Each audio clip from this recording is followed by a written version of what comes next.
Well, I'm a big YouTube fan, that's for sure. Did you subscribe though? I haven't subscribed yet. Yeah. Hey, big thumbs up. Did you give a like? Did you give some love? Hey, I'll give you some love, man. Yeah, no problem. Yeah. So, welcome to LisFUB. Thank you. Yeah. How do you pronounce that again? LisFUB. LisFUB.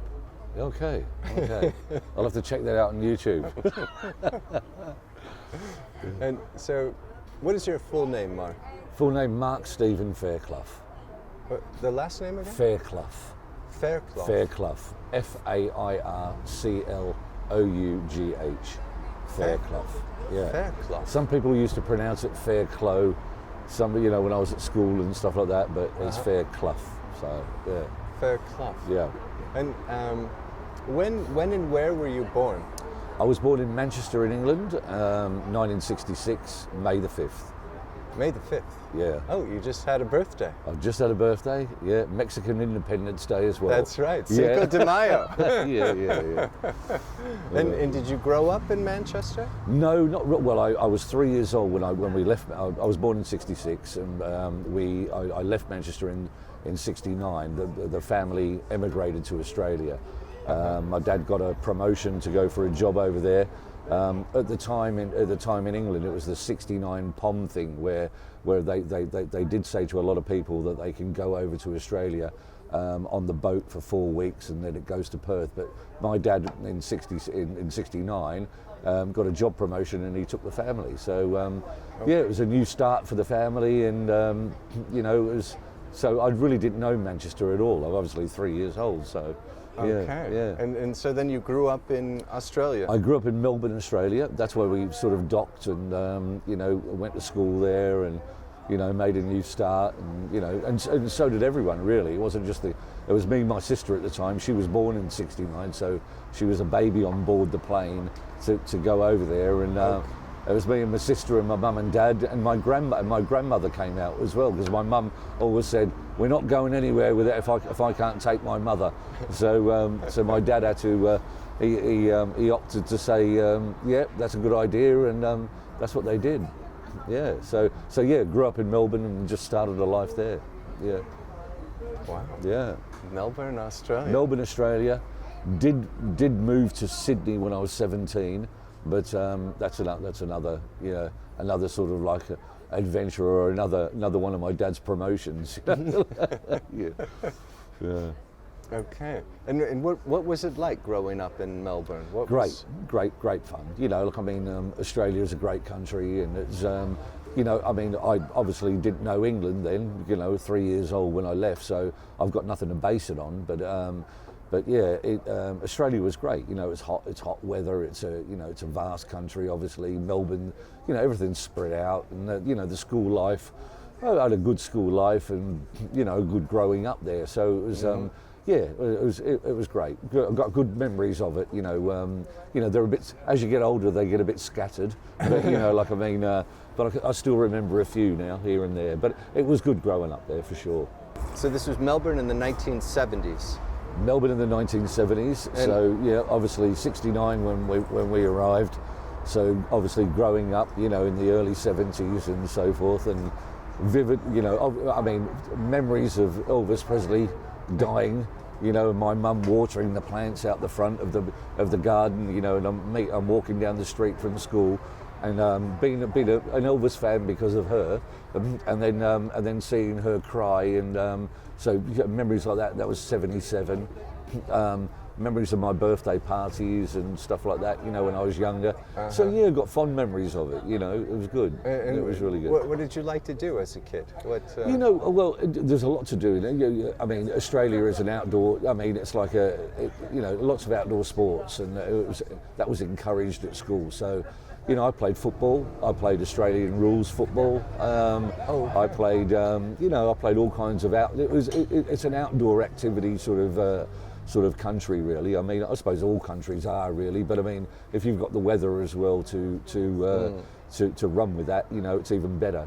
So yeah, that was my pastime, just playing sport, and and I was a very sporty kid. until I started smoking cigarettes. Yeah, but yeah. So you were in Melbourne until you were 17. 17, yeah. So I did all my school. I wasn't the I had a different, school life. I had a great school life, but I wouldn't say I excelled in school or anything like that. I was a bit of I did get kicked out of school, high school when I was, I think they gave me too many chances, and my parents pulled me out and just said enough's enough. And but then you. So you were a troublemaker. I wasn't real troublemaker for myself.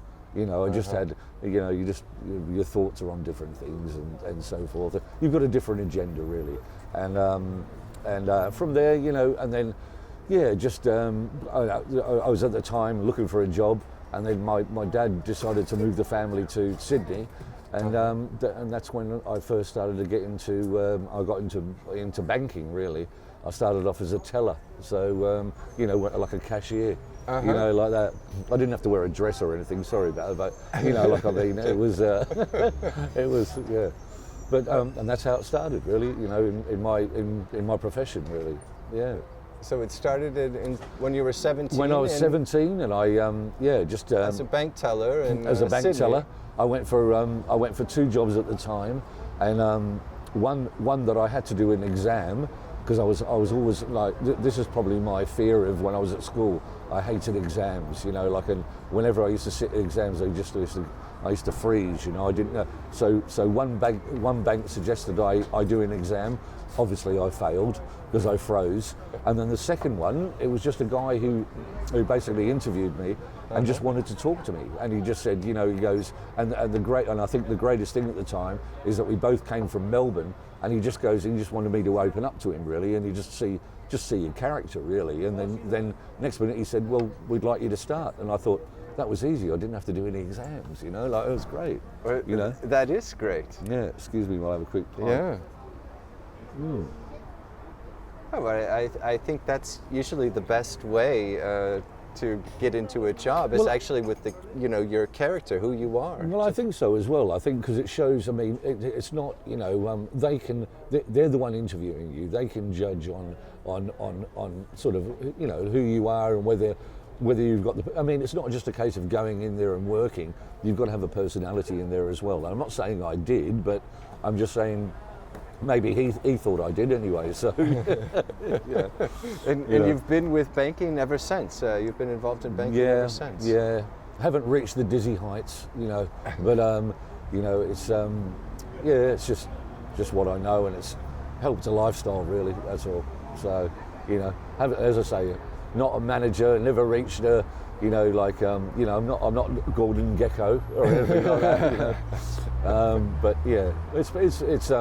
A lot of my friends in the banking industry, when I turn around and say that I don't mind banking, they just go, "What the hell are you talking about?" Well, it's as I say, it's been a great lifestyle. So it's what I know, and I can get into it, and it's paid for a good time, really. Whether that sounds thank you, but it's been good. Yeah. What do you like about it? What do you enjoy?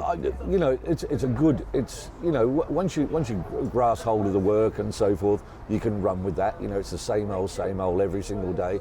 But also, most of my colleagues, most of my friends, I'd say a good majority of the people I know are from the banking industry. Apart from if you scrap out, you take your old school friends, but your working life. And because I've been in that sort of environment so long, that's the crux of your, where you're going to meet friends. So you've got your work life, which you like, but it's also a social aspect as well. Because banking is, you always go out for a drink, you always and then it's like a tree. It stems off, and you meet people from there, and that's so I've got enormous respect for it. It does get me down every now and again, I'd like to sleep in a little bit more in the mornings, but but that's life, And how did you make it over here to Europe? So you started life as a bank teller you started as a bank teller in Sydney. Yeah. And the other side of the planet. Yeah. It's just that I was always encouraged. My parents are English, obviously, and I was always encouraged to travel as such, you know, and I wanted to because you listen to their stories all the time. So, you know, after the Teller incident, you know, and working there, I got into the investment side when I was in Sydney as well. So that gave me a bit more, you know, just the international touch of banking as well. And when I was 24, I left Australia and I went to England. I went for 1 year and then went back, worked again in Australia. 96, I went for another year and then came back. 98, I've never come back. I've been back to Australia every year to see family, which I'm grateful for. But 98, I've always lived abroad. So I spent a lot of time. I spent best part of 13, 14 years in England, and I've been over in Frankfurt now for 8 or 9 years. So, yeah. So, yeah. 8 or 9 years here in Frankfurt. Yeah, 8 or 9 years. Yeah, you're not going to ask me questions in German now, are you? Well, I'm sure your German is impeccable. Oh, it's fantastic. Thanks. Yeah. And so you must like it here in Germany. I do. It's I came over here in the end of 2010, and you know, we came over here on a project from Commerzbank. We were here to take over some business over here, and we successfully did that. And then I thought, I like this, and all the people I work with obviously had families in England, so they were getting called back, and you know, like, you've had enough over there now, come back. And I just thought, well, it's London and Frankfurt are next door to each other. You know, it's not that far away. And I'm enjoying the life over here. It's a bit slower. You know, it's a big village all together, and I was enjoying it. So, you know, and I'll tell you what, and I still have that feeling today, from 9 years on. Frankfurt, it's a big village, but you know, you can get it. It's just great fun, great festivals, and it's a good. You know, especially I think if I was a younger man and I came over, my views might have changed a little bit because, you know. But when you're older, you know, like you want a bit of creature comforts, man. You know, that's what I like. You know? So it's quite comfortable here. Huh? Yeah, it's a comfortable lifestyle. Yeah, it's good. I'm enjoying it still. So that's the main thing. Yeah. And how did you end up here at the Four Corners? Oh, geez. Yeah, that was. I actually was taken here by a friend who works in the bank, and he said, "Oh, come and have a drink in the beer garden." By the way, ladies and gentlemen, that's where we are now. So we're in the beer garden, and I just thought, you know, it's different. You know, I live on the other side of the river, Sachsenhausen, and this is it's just different. It's just nice to come here. You know, I'm not saying any area is better than that, but the Four Corners is a local. You know, all the Irish bars here are great, and all the pubs are. Oh, it's good. But yeah, the Four Corners sort of dragged me in, you know, like Steve Byrne. Yeah. So it captured you a bit. He captured me, yeah. So yeah. No, it's a great place. You know, we got the beer garden in the summer, and you know, it's good fun. There's always some kind of activity going on, and that keeps you amused. It's good, yeah. And great people that come here anyway. So it's good. Well, of course. Yeah. And what's your big? Do you have any big passions or things you really enjoy doing? Travel. Really, you know, like I'm a single man. You know, I don't have family myself. I mean, I come from a small family, like you know, my mum and dad, my brother and sister-in-laws, brother-in-laws, and so forth like that. But yeah, I'm a single guy. I love travel. I love the will. So that's really my passion. You know, like to keep doing that as long as I can. You know, I'm always referring to age, and you do get a little bit slowed down in your tracks. You know, as you get older, but the passion's still there, just to keep doing what I do. You know, like you know, just travel. And I'm not setting the world on fire, but I'm having a good time. You know, it's good. You know. Okay, so you like to explore new places. Yeah, I do. You know, like you know, there's a lot of people who are fortunate. They can go, I guess, everywhere in the world at any given moment. You know, I can't do that, but I think out my planning. You know, and you know, there's a you know, and I enjoy it wherever I go. You know, so it's great. Do you have any like big trip, like a plan coming up, or someplace you really want to visit? Well, someplace I want to visit. That's a good question. I mean, there's a lot of countries I'd like to in Europe, sort of like the Eastern Bloc and so forth. And I'd like to see a bit more of Russia. I'd like to go to Moscow. I mean, I went to St. Petersburg, and that was fantastic. I did the Baltics, and that was that was really, really good. I'd like to do I'd like to do a bit more of the Eastern Bloc, and you know, just have and I'm a big beach person as well, so so my up and coming trip is always Australia at the start of the new year, and to see my family. I'll go over there for 4 weeks, or you know, hopefully it can go longer, but you know, that's a passion to me. The boiling hot weather, go for a swim, have a cold beer, and you know, yeah, that's good. That sounds That's very life. good. Yeah. Yeah, it's good. Raphael, it's time for one of your questions, isn't it? It's the usual one, you know. Huh? It's- What? Yeah. This is what I'm scared of when he's going to start. No, but When he does that with his goatee, you know, like I get nervous. what's that? Yeah, it's okay. No, I think Scott's kind of covered everything, but Yeah. how Okay. about your beliefs, My beliefs? spirituality? I mean, I believe the children are our future. No, I mean, no, sorry, that was Whitney Houston, wasn't it? Yeah, I mean, yeah. Yeah. My beliefs. Oh God, you know, like you know, my beliefs. You know, I've God, you've stung us. I need to do this. Jeez, I need to drink my beer really quickly now. No, it's yeah, beliefs. I'm not a real spiritual person or any by, you know, yeah, just life, get on with it, you know, and live it like you've got one, because you know, that's my belief, and my belief is just to keep going and doing what, you know, just enjoy yourself, you know, like, and try not let things get you down, you know, like, I mean, you're going to come across those hurdles in life, you know, I mean, some people can jump them, some people don't, some people, you know, work out other ways of, you know, like, that's life, you know, there's only one life, and it's, you know, you've got to make the most of it. So that's my beliefs, and that's my, you know, that's what I like to do, you know. But it'd be nice to be a millionaire and rich, and no, but I mean, anyway, but yeah, that's it. it's not much of spirituality. Then. Oh, sorry, spirituality. Yeah, It's yeah, Kind of. yeah, in a way it is. yeah. It's my belief, you know, like, I mean, that is my God, you know, but But if you think about yourself, you know, like when you were 17 back in Australia. yeah. Um, I had a mullet. Yeah, also. Yeah. would you give yourself some sort of advice? Sort of advice. Yeah, I probably would. Yeah, just knuckle down a little bit more, and don't jump the gun as much.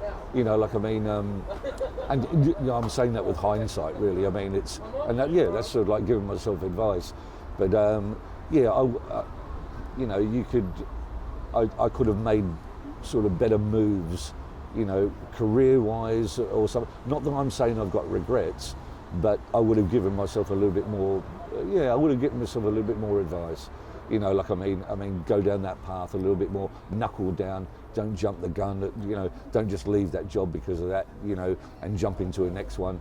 Think about it and take a little bit more time.